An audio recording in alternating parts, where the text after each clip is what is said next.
வணக்கம் ஃப்ரெண்ட்ஸ். ஐயனார் துணை சீரியலில் இன்னும் எபிசோடில் என்ன நடக்குதுன்னு பார்க்கலாம் வாங்க. ஊர் முழுக்க தேடிக்கிட்டு இருந்த சேரனும் சோழனும் நிலா கொடுத்த க்ளூவை வச்சு நேராக பீச்சுக்கு வந்து பார்க்குறாங்க. அங்கே பல்லவன் ஒரு இடத்துல தனியாக உட்காந்துருக்க. சோழன் ரொம்ப நேரம் பேசிகிட்டு இருக்காரு. சேரன் அண்ணன் அழுன்னு அழுதுருச்சுடா, உன்னால் அவருக்கு ஏதாவது ஆயிருக்கும் அப்படின்னு சொல்ல, அண்ணன் எங்கன்னு சொல்ல சோழன் கையை காட்ட அங்கே உடைஞ்சு போய் மண்ணோட மண்ணா கிடக்குறாரு சேரன். பார்க்குற பல்லவனால தாங்க முடியல. ஓடி வந்த அண்ணனை கட்டி பிடிச்சிட்டு அழ, டேய் டேய் ஒன்னும் இல்லடா பல்லவா, ஒன்னும் இல்லடா, அழாதடா அப்படின்னு சமாதானப்படுத்த சாரின்னு விடாம சொல்லிட்டே இருக்காரு பல்லவன். பரவாயில்லடா பல்லவா, நீ கிடைச்சிட்டல்ல, அதுவே எனக்கு போதும்டா. டேய் பல்லவா, ஏண்டா இப்படி பண்ணன? நீ இல்லைன்னா நான் எப்படிடா இருப்பேன்?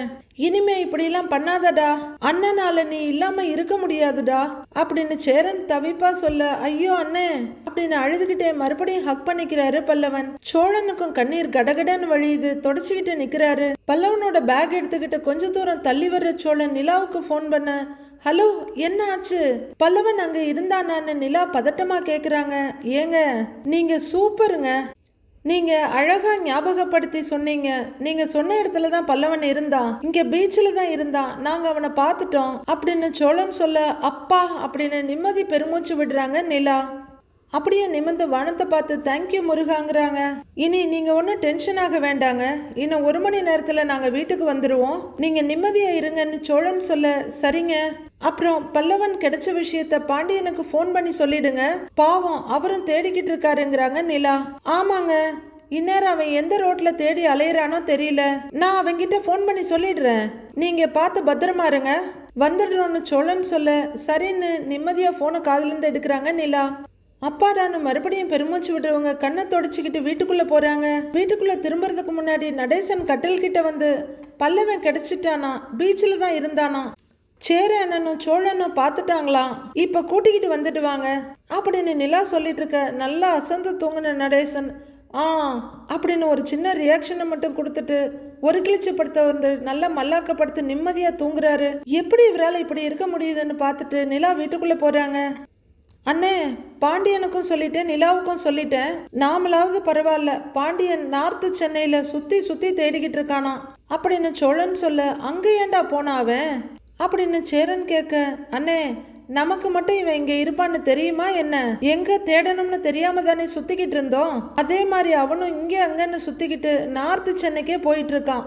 இப்பதான் பல்லவனை பார்த்துட்டோம், நீ வீட்டுக்கு வந்து சேருன்னு சொல்லி வர சொல்லிட்டேன்னு சோழன் சொல்ல, தாங்க முடியாத பல்லவன் மறுபடியும் அழுது, அண்ணே சாரிண்ணே, உங்களை எல்லாரையும் நான் ரொம்ப கஷ்டப்படுத்திட்டேன், நான் என்னை பத்தி மட்டும் யோசிச்சுட்டு உங்களை பத்தி யோசிக்க சாரிண்ணே அப்படின்னு மறுபடியும் அழ. டேய் பல்லவா, பரவாயில்ல விடுடா, அழாதடா, இனிமே இந்த மாதிரிலாம் பண்ணாதடா, உனக்கு எவ்வளவு கஷ்டமா இருந்தாலும் முதல்ல எங்ககிட்ட சொல்லுடா, நாங்கெல்லாம் எதுக்குடா இருக்கோம், உன்னை அப்படி விட்டுருவோமா அப்படின்னு சேரன் கேட்க, திடீர்னு எனக்கு அம்மா வேற உங்களுக்கு அம்மா வேறன்னு சொன்ன உடனே எனக்கு ஒரு மாதிரி ஆயிடுச்சுன்னு, அதை எப்படி சொல்றதுன்னு கூட எனக்கு தெரியல, என்னால அதை ஏத்துக்க முடியலன்னு, வீட்டுக்கு வந்தா அது ஒரு மாதிரி என்னை போட்டு அரிச்சுக்கிட்டே இருக்கும்னு, அதான் வீட்டை விட்டு கிளம்பி வந்து இங்க அப்படின்னு பல்லவன் சொல்ல, அழுதுட்டு இருக்க சேரன் கண்ணை தொடச்சிட்டு, இங்க பாருடா, இதெல்லாம் எதுக்கு நடந்துச்சுன்னு எனக்கும் தெரியாது, ஆனா நீ என்னோட தம்பிடா, நாங்க 3 பேரும் உன்னோட அண்ணனுங்க, நேத்தும் நாங்க உனக்கு அண்ணனுங்க தான், இன்னைக்கும் நாங்க உனக்கு அண்ணனுங்க தான்,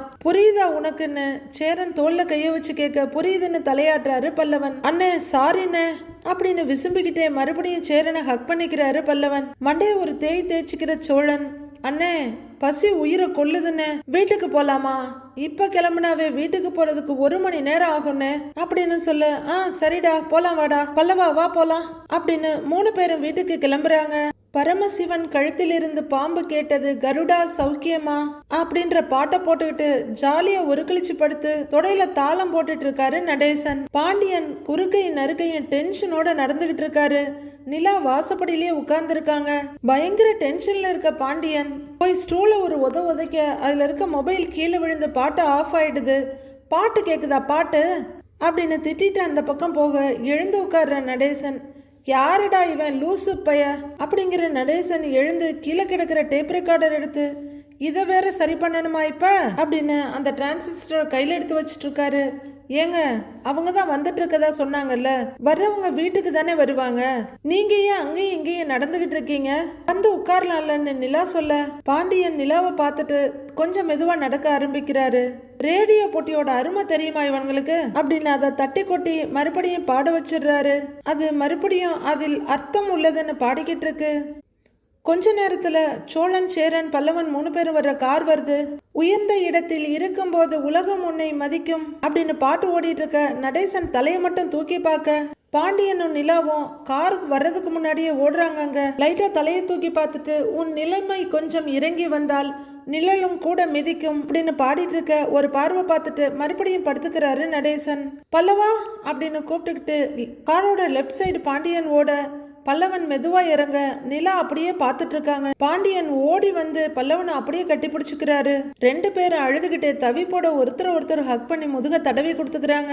எங்கடா எங்களெல்லாம் விட்டுட்டு போன, வா வாடா அப்படின்னு பாண்டியன் ஒரு கையை பிடிச்சி கூட்டிட்டு வர, உள்ளர போலாம் வான்னு நிலா இன்னொரு கையை பிடிச்சி கூட்டிட்டு வர்றாங்க. இதுக்கும் எனக்கும் எந்த சம்பந்தமும் இல்லைன்ற மாதிரி நிம்மதியா படுத்து கிடக்கிற நடேசனை ஒரு பார்வை பார்த்துட்டு உள்ளர போறாரு சோழன்.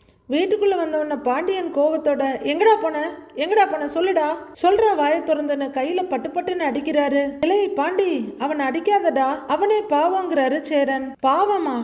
எவ்வளவு நேரம் உன்னை காணோன்னு தேடினேன் தெரியுமாடா? உன் ஃப்ரெண்ட்ஸ் வீடுங்க ஒருத்தன் வீடு விடாம எல்லா வீட்லயும் போய் தேடினேன்டா. உன் காலேஜிய 10 தடவை சுத்தி வந்துட்டேன்.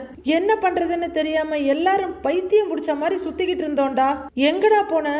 நாங்க தேடுவோன்னு உனக்கு தெரியாதாடா? சொல்றா, எங்கடா போன அப்படின்னு பாண்டியன் உரிமையோட மிரட்டிக்கிட்டு இருக்க தலை குனிஞ்சு நின்னுட்டு இருந்த பல்லவன் அண்ணன் என்ன மறுபடியும் கட்டி பிடிச்சிட்டு அழ ஆரம்பிக்கிறாரு. எவ்வளவு பதறிட்டும் தெரியுமாடா நீ காணோம்னு? நீ இல்லாம நாங்க எப்படிதான் இருப்போம்? இனி நீ எங்கேயாவது போன நானே உன்னை கொன்றுவேன். தயவு செஞ்சு இந்த மாதிரிலாம் பண்ணாதடா அப்படின்னு பாண்டியன் அழுதுகிட்டு பல்லவன் முதுக தட்டி கொடுத்துட்டு இருக்க.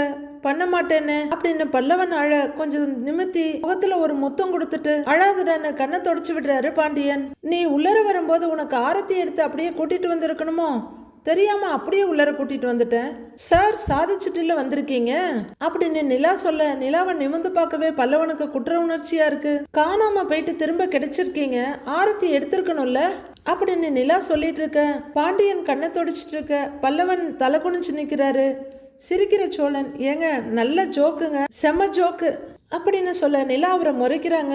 இல்லங்க நிஜமாவே நல்லா இருந்தது அப்படின்னு சோழன் சொல்ல, டேய் பல்லவா நீ போய் உட்காருடா அப்படின்னு சேரன் சொல்ல, வாடா வந்து உட்காருடா அப்படின்னு தம்பியை உட்கார வச்சுட்டு கூடவே உட்கார்றாரு பாண்டியன். கொண்டு வந்திருந்த தண்ணியை இந்தடா, தண்ணியை முதல்ல குடின்னு நீட்ட, தண்ணியை குடிடான்னு பாண்டியனும் மிரட்டுறாரு. வெளியே அந்த ஜீவராசி பாட்டு கேட்டுட்டு ஜாலியா படுத்திருக்குது.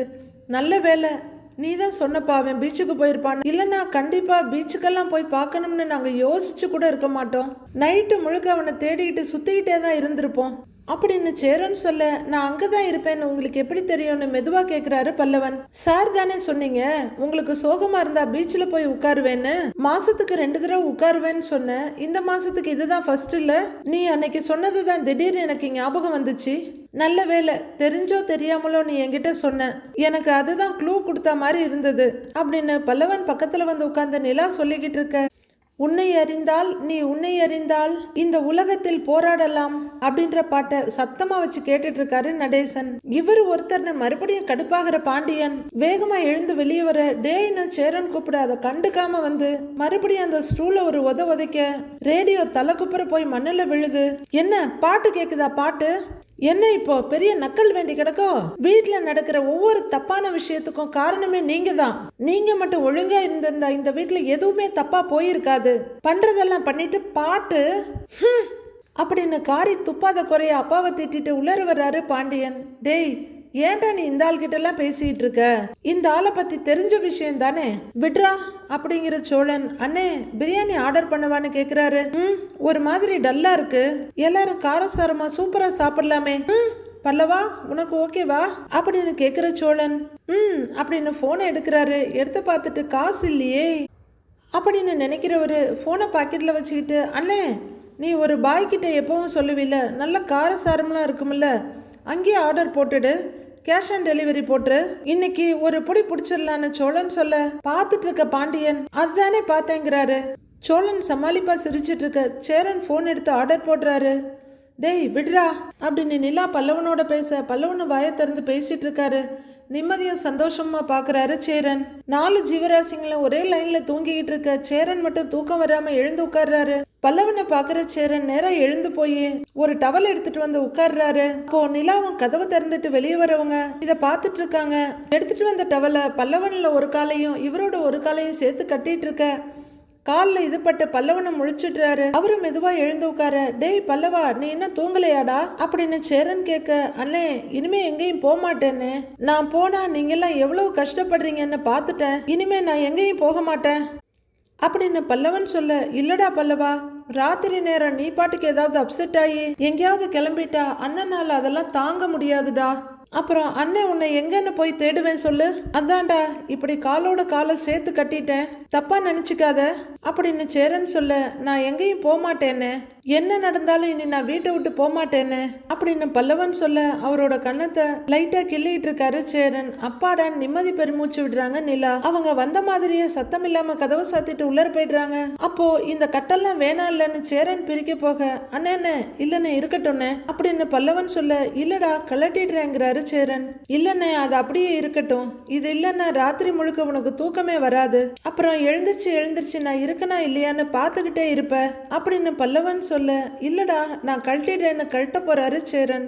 அண்ணே நீ தூங்கண்ணே, அதெல்லாம் எந்த பிரச்சனையும் இல்லை, அந்த கட்டு அப்படியே இருக்கட்டும் அப்படின்னு பல்லவன் சொல்ல, சரிடான்னு கன்னத்துல தட்டிட்டு படுக்கிறாரு சேரன். தூங்கன்னு சொல்லிட்டு அவரும் படுத்துடுறாரு. பல்லவன் ஒரு கிழிச்சு படுத்து கையை அவரோட நெஞ்சில வச்சுட்டு படுக்க கையை பிடிச்சிட்டு படுத்துக்கிறாரு சேரன். நிலாவும் தூங்காம கட்டில்ல உட்காந்து கொஞ்சம் நிம்மதியா பாத்துட்டு இருக்காங்க.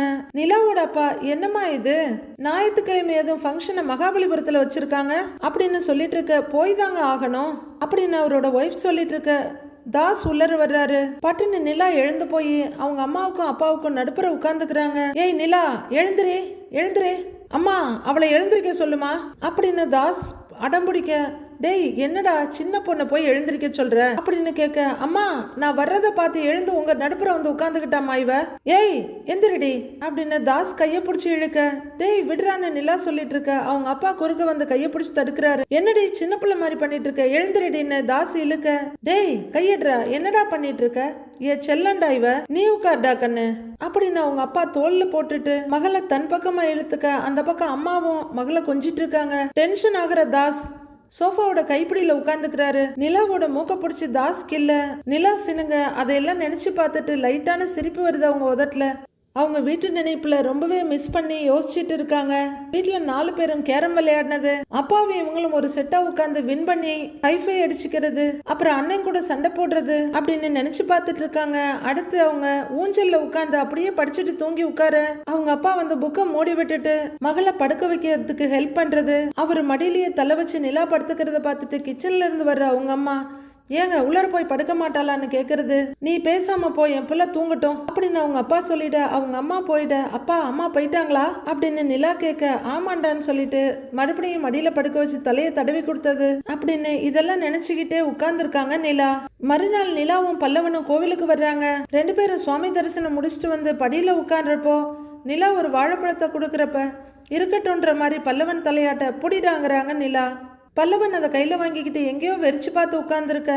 டேய் என்னடா நீ இன்னும் சரியாகலையா அப்படின்னு நிலா கேட்க, கண்ணில் வலிகிற கண்ணீரை தொடச்சிட்டு, எனக்கு என்னமோ கஷ்டமா இருக்குன்னே, நேத்து காலையில வரையில எங்க அண்ணன்கள்லாம் என் சொந்த அண்ணன்கன்னு நினைச்சுக்கிட்டு இருந்தேன். திடீர்னு அவங்களுக்கு அம்மா வேற எனக்கு அம்மா வேறன்னு தெரியும் போது தாங்கவே முடியலன்னுங்கிறாரு பல்லவன். உன் நிலைமை என்னன்னு எனக்கு நல்லாவே புரியுது. இத்தனை வருஷமா இருந்த உறவு மேல ஒரு குழப்பம் வரும்போது அதை தாங்க முடியாதுதான். 100% உன் நிலைமை எனக்கு புரியுது அப்படிங்கிற நிலா பல்லவனோட கையை பிடிச்சிக்கிட்டு, உங்க அம்மா வேறதான் அவங்க அம்மா வேறதான், அது உனக்கு பெரிய ஷாக்கா தான் இருக்கும். ஆனா நீ இப்படி நினைச்சு பாரு, உனக்கு மட்டும்தான் இத்தனை நாளா உண்மை தெரியாது, ஆனா அவங்க 3 பேருக்கும் இந்த உண்மை தெரிஞ்சிருக்குல்ல. அப்படி இருந்தும் என்னைக்காச்சும் ஒரு நாளாவது உங்ககிட்ட வித்தியாசமா நடந்திருக்காங்களா சொல்லு பல்லவா, வித்தியாசமா நடந்திருக்காங்களா அப்படின்னு நிலா கேட்க, இல்லைன்னு தலையாட்டுறாரு பல்லவன். அவங்க உன்னை வேறையா நடத்தி இருக்காங்களா அப்படின்னு நிலா கேட்க, இல்லைன்னு மறுபடியும் தலையாட்டுறாரு பல்லவன். நான் இந்த வீட்டுக்கு வந்து 3 மாசம் தான் ஆகுது. நான் பார்த்த வரைக்கும் நிறைய தடவை சோழனும் சோழனும் பாண்டியனும் சண்டை போட்டிருக்காங்க. உங்க அண்ணன் அவங்கள சமாதானப்படுத்துவாரு. ஆனா உன்கிட்ட மட்டும் யாருக்கும் எந்த வருத்தமும் இருந்ததே இல்ல. எப்பவும் ஒரு வார்த்தை கூட உன்னை யாருமே எதுவும் சொன்னதில்ல. எதுக்காகவும் அவங்க உன்கிட்ட கோவிச்சுக்கிட்டு நான் பார்த்ததே இல்ல. அந்த வீட்டுல எல்லாரும் உன் மேல அவ்வளவு அன்பா இருக்காங்க, அவ்வளவு பாசமா இருக்காங்கன்னு நிலா சொல்ல, அதுதான் எனக்கு ரொம்ப கஷ்டமா இருக்கு. நான் அவங்களோட சொந்த தம்பி இல்லைன்னு தெரிஞ்சும் அவங்க ஏன் என் மேல இவ்வளவு அன்பா இருக்காங்க அப்படின்னு பல்லவன் கேட்க, அதுக்கு நீ வருத்தப்படக்கூடாது பல்லவா, சந்தோஷம் தான் படணும். யோசிச்சு பாரு, அவங்க உன்னை வேறையா நடத்தி இருந்தாதான் நீ வருத்தப்படணும். நம்ம அம்மா வேற, அவங்க அம்மா வேற, அதான் நம்மளை இவ்வளவு மோசமா நடத்தி இருக்காங்கன்னு உனக்கு நேத்து தெரிஞ்சிருந்தா நீ கவலைப்படுறதுல நியாயம் இருக்கு. ஆனா உன்னை அவங்க அப்படி நினைக்கவே இல்லையே. உன் மேல அவங்க எல்லாருமே அவ்வளவு பாசமா இருக்காங்க, உன்னை பத்திரமா பாத்துக்கிறாங்க. நேத்து உன்னை காணோன்னு தெரியும் போது எவ்வளவு டென்ஷன் ஆனாங்க தெரியுமா? உன்னைய திரும்பவும் பார்த்ததுக்கு அப்புறம் தான் அவங்க நிம்மதியாவே ஆனாங்க. இப்படி அண்ணனுங்க கிடைக்க நீ நிஜமாவே கொடுத்து வச்சிருக்கணும் பல்லவா. சரி, இப்ப என்னையவே எடுத்துக்கோ. எனக்கு ஒரு நல்ல குடும்பம் இருந்துச்சு. அவங்க இல்லாம நானும், நான் இல்லாம அவங்களும் இருக்க மாட்டோன்னு 3 மாசம் முன்னாடி வரல நினைச்சுக்கிட்டு இருந்தேன். ஆனா இப்ப எல்லாமே மாறிடுச்சுல்ல. அவங்களுக்கு என்னை பார்க்கவோ பேசவோ பிடிக்கவே இல்லை. எனக்குன்னு இருந்த என் குடும்பம் இப்ப இல்ல. ஆனா உங்க வீட்டுக்கு நான் யாரோவா தான் வந்தேன். உங்களுக்கும் எனக்கும் என்ன சம்பந்தம்னு கேட்டா எனக்கு சொல்ல கூட தெரியல. ஆனா நீங்க என்னை அவ்வளவு நல்லா பாத்துக்கிறீங்க, என்கிட்ட அவ்வளவு அன்பா இருக்கீங்க. இத நான் என்னன்னு சொல்றது? நடக்கிற எல்லாத்துக்கும் நாம விளக்கம் சொல்ல முடியாது பல்லவா. யாரு நம்ம மேல அன்பா இருக்காங்களோ அவங்க மேல நாம அன்பா இருக்கணும். யார் கூட இருந்தா நாம சந்தோஷமா இருப்போமோ அவங்க கூட சந்தோஷமா இருக்கணும். பெருசா கேள்வி எல்லாம் கேட்டுட்டு இருக்க வேண்டாம் பல்லவா, சரியா? எப்பவும் போல சந்தோஷமா இரு. உனக்கு சந்தோஷப்பட அவ்வளவு காரணங்கள் இருக்கே. பாசமான 3 அண்ணன்க இருக்காங்க. நீ என்ன கேட்டாலும் அதை உடனே உனக்கு வாங்கி கொடுக்கணும்னு நினைக்கிறாங்க. உன்னை முன்னாடி நிறுத்தி தான் எதையுமே யோசிக்கிறாங்க. ஏய், நீ ரொம்ப கிஃப்டட்ரா. நீ சந்தோஷமா இருடா. நீ சந்தோஷப்பட மட்டும்தான் உனக்கு காரணம் இருக்கு. எப்பவும் போல பழைய பல்லவனா சந்தோஷமா இரு. சரிடா அப்படின்னு நிலா சொல்ல, பல்லவன் ஒரு வழியா தெளிஞ்சு சிரிக்கிறாரு. நாளைய ப்ரோமோவில் சோழனும் நிலாவும் அந்த லேடி வீட்டுக்கு வர, நிலா இந்தாங்க உங்க டிகிரி சர்டிஃபிகேட் அப்படின்னு கொடுக்க, அதை வாங்கி பார்க்குற நிலா வெளியே அவங்களோட கான்வகேஷன் எடுத்து பார்க்குறாங்க. ரொம்ப ரொம்ப சந்தோஷப்பட்டு அதை அப்படியே ஒரு விரல்ல தடவி பார்த்துட்டு, ரொம்ப சந்தோஷங்க, ரொம்ப தேங்க்ஸ்ங்க அப்படின்னு சோழனுக்கு கை நீட்டுறாங்க. பேக்ரவுண்ட்ல மெலடி ஓட சோழன் அவங்களுக்கு ஷேக் ஹேண்டுக்கு கையை நீட்டுறாரு. மீதி என்ன நடக்குதுன்னு நாளைக்கு பார்க்கலாம் ஃப்ரெண்ட்ஸ்.